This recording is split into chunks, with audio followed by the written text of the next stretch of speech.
have some time for questions, please. Yes. Sure, Kovacs. Look, I was involved in some of these things on the fringes in Europe and the United States. But I'm wondering, in this book or in your research or work, do you have anything on the Russian KGB and NGB documents as to what they were doing in 1988-89, how they were getting ready for a transition? Because you could see a lot of things happening way before '89, very strange things. And another area which was interesting was the operation of the Russian and East European banks in Western Europe or London or Asia, because those two were doing some very strange things were going on there, let's put it that way, some of which have become public over time. But at that point, you really had to know something about things in Eastern Europe and their businesses to take note. So I'm just wondering if that's part of your collection, so to speak, or whether you plan, or if not, whether you're planning to try to get something. What we have of KGB materials, to say specifically, I should just remark that there was we talked about the archival revolution that we're all part of. There was an archival counter-revolution in the last decade, not only in Moscow, also in the United States, with the secrecy rules, and there have been real problems. But what we do have, particularly in the Politburo materials that Svetlana has seen really the complete run of from 85 to 91, is this interesting role where the KGB, Khrushchev and the others, really are not proposing different methods than what Gorbachev is laying out as his vision. I'm not saying that we certainly don't have the KGB archives. We have the Central Committee and Politburo and Chernayev notes and MIMCONs of the high-level meetings. And one of the things that's striking about them is there's only a couple of moments where the KGB's information seems to intervene in Gorbachev's thinking. One's right in the middle of the Bush pause, and the KGB says they've created this crisis group that means to bring you down, Mikhail Sergeyevich. And it's from the American side, it was a monitoring group headed by Condoleezza Rice. But what you don't see is any of the kind of planning or forethought that would, in the Soviet system, I think, require sign-off at Politburo level if the KGB is working institutionally with its own vision, the sort of whether to on the enterprise level or the national level, is quite different. And I think also if you look, the one other source, we don't really cite it in this book, but there's a wonderful as told to autobiography of Vladimir Putin, where he describes in about 40 pages what it was like to be a KGB agent in Dresden in the 1980s. And how he had all this great success stealing the latest technological designs from various, German manufacturers, computers, whatever else. And when he came home to Moscow on leave, he would ask, well, so what have the experts done with my designs? And he's told, or he says to his autobiographers, well, we didn't have anyone expert enough to be able to use these designs, so they're sitting there on the shelf. So what I guess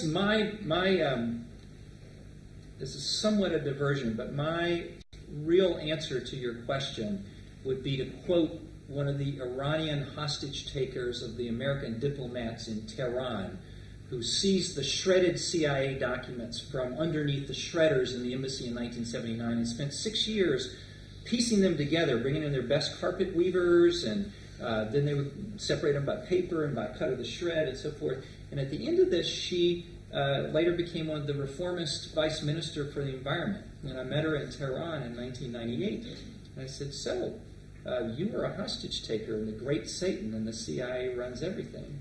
And yet today you're part of a political movement advocating engagement with the United States. What changed you? She said, oh, I read the complete run of all the CIA documents, uncensored, that we had pieced together, and found out, wow, the CIA is just a bureaucracy, and not that competent to begin with. And I would just caution you about theories that give too much agency to the secret services. This is part of their myth. That's part of their creative narrative. It's part of their own power as well. And one of the virtues of seeing the documents at the highest level is to make you quite skeptical of the claims of intelligence services around. Nick Gould from the GDC. Thank you very much for your presentation. So, less a question than a thought, really, to leave with you. As a journalist covering this region in the late 1980s, a young journalist, then I think one of the main arguments at that time, as a kind of believer in a sense, with Gorbachev, were with Western diplomats who had no time for him or didn't believe thought it was too good to be true, but also with dissident intellectuals in Eastern Europe who also felt that there's no such thing as a good communist, as if, or if there was, the others would kill or get rid of them. But the thought, I think, I wanted to add to this is if there was no conspiracy, and there are still so many conspiracy theories. In Timisoara last December, an ex-colonel from the Securitate assured me that the presence of 2 Soviet diplomats in the town on the 15th and 14th of December 1989 was to actually prove that the whole thing was engineered from Moscow, and others in Romania seem to have no problem in believing that it was either the Russians or the Americans who engineered the whole thing, and that it was not a revolution. And so my thought to offer to you really is that if there was no conspiracy, as without having read the book yet, but today, if there was no conspiracy, surely this strengthens the role of people in that. And looking back on the last 20 years and actually bringing this right up to date, if I think one of the factors which has weakened civil society since 1890, among the several factors, economic, the authoritarian tendency in this region, but also this conspiracy theory that people felt that maybe even in 1989, if they felt they had taken part in a genuine revolution, that they lost that sense of it afterwards. They lost their trust in their own actions back in 1989. One of the ways they lost that trust was because they assumed after the event that it had all been a dream, that it had been engineered from outside. So I think your book sounds to me like a contribution to a sense of popular empowerment. I would just comment briefly on that because we have 5 documents from inside the Soviet Foreign Ministry of the moment on December 25th, 1989, when the Americans invited the Soviet Union to invade Romania in order to restore order. And the deputy foreign minister, who was the only one in the office on Christmas Eve, said to the Americans, "Are you kidding? We would never do such a thing. Here, you just invaded Panama. We'll give you the Brezhnev Doctrine as a Christmas gift." And the back and forth preceding that shows the degree to which they actually, their main sources, both for the Americans and the Soviets, about what was happening even in Timisoara, were actually the Yugoslav diplomats, not their own secret services. Which is not to say, I mean, one can't prove an absence. There may have been KGB manipulations happening in Romania. The ultimate transition there was much more like a coup d'etat and with a lot more violence than any of the other transitions. So you can't prove otherwise, but when you read this kind of dialogue back and forth and get the Brezhnev Doctrine as a Christmas gift, yes, I think that can be pretty empowering for people. I would like to just 2 questions. One is that, in your assessment, when was the moment when the Soviet leadership discarded the Brezhnev Doctrine? So, when did they make a decision? The other one is that how is it possible that when you look at these archive materials about the Soviet leadership, the discussions inside the Soviet leadership, that it seems that they never really grasped until the very end that they have overextended their sphere of influence in the world, and that they have taken on many client states that were a huge gathering on the whole system. You have mentioned that they realized by 1988 that Eastern Europe was a cash drain, but I mean, if you look at the other materials, it seems that it was basically a cash drain for like 30 years. and especially Poland, and not to mention all the other client states, that Panama, Cuba, Nicaragua, Ethiopia, Angola, and so on. But when I look into these materials, it seems that to the very last day, they want to just hold on to all the sphere of influence that they had, even though it should have been obvious that it was a huge drain on the economy. And how do you explain that they never realized, or at least didn't even admit to themselves? On the end of the Brezhnev Doctrine, it's a great question. I was looking myself, when do they say, okay, we're done with it? There is no such moment when they say, okay, we discard the Brezhnev Doctrine, except they give it then to the Americans on Christmas Eve of 1989. But seriously, from the internal discussions, it seems that the decision was made that this is unacceptable and policy has to change radically right after Gorbachev came to power. It's 85. When in Czechoslovakia he tried when he went to Prague to address this, that the policy is now changing. This is when the first time he talks about the common European home. But he couldn't say now publicly Brezhnev Doctrine is dead, because officially Brezhnev Doctrine in the Soviet Union it never existed. It was not an official policy of the government. So how can you say we now denounce this doctrine? We never accepted it. It was something that the phrase was coined in the West and was used, and they all were aware of it. What I would use as evidence is that Gorbachev, especially after his meeting with Margaret Thatcher in April 1987, he talks in his Politburo, very close circle, he says, you know what I realized? Our image in the West is connected with invasions. Look, he says, in Prague, in Czechoslovakia, they wanted to build socialism with human face, and we sent the tanks. So he repeats it several times, actually. We shouldn't allow our image to be connected with invasion. So I think definitely by that time, but I see it much earlier, when he just came to power. Implementation is a different thing. Now, on the Third World and the clients, there are two quite distinct periods, and I just recently did a paper on that. On the Third World, when he comes to power, and not just when I say Gorbachev, it's not just him, but the top leadership. Apart from the KGB, they didn't know real state of the economy. They didn't know where economy was. It was just going down the hill. And then in addition to everything else, old infrastructure, alcoholism, corruption, also the price of oil dropped by a factor of 4.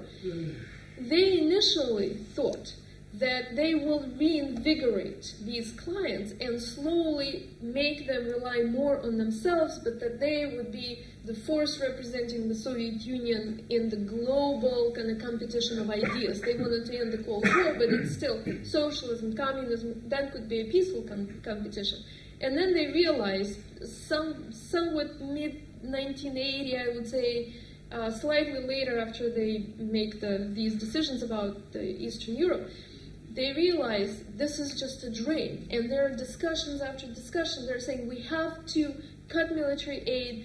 They start talking about these allies as if, we just need to get rid of them immediately.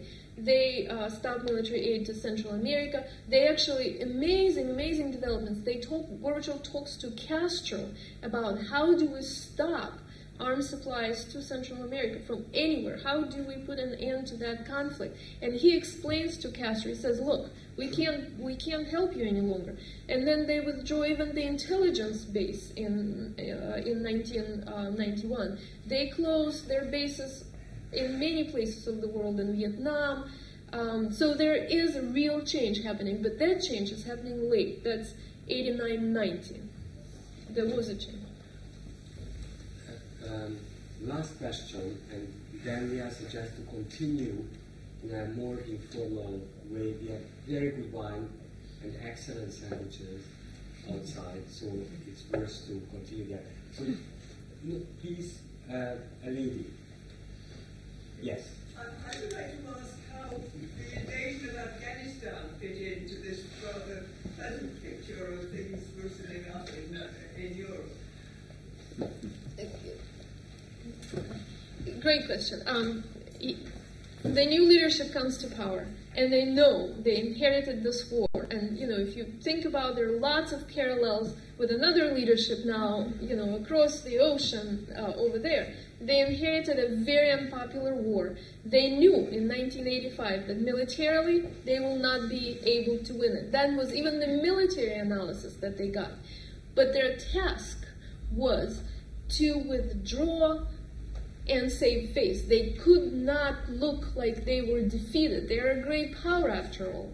So first they talk to Afghans and say, you have to rely on yourself. And Gorbachev talks to Babrak Karmal on March 15, 1985. And he says, you know what, our troops will not be there to support you. You have to rely on yourself.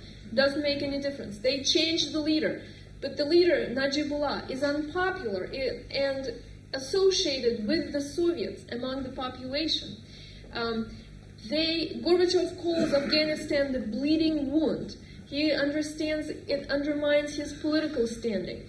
But the key, the major difficulty is, how do you disengage? And how do you disengage in a way that does not create a constant Muslim fundamentalist insurgency on your borders? And border is what? With Central Asia. Who lives in Central Asia? Muslims who are learning something with their Afghan neighbors. So it was a very, very serious problem. Then the next step, they try for national reconciliation. Like, bring Taliban in. Well, there was no Taliban, there was Mujahideen. Okay, we will talk to Mujahideen commanders. But they are not responding to these endeavors. Then we talk to the United States. The Geneva Accords are passed. And Gorbachev thinks, okay, Geneva Accords are passed, the flow of arms will stop. But Reagan refuses to stop the flow of arms and support for Mujahideen. And in the end, having tried everything, the Soviets make a decision in March 1988. We will withdraw the troops no matter what.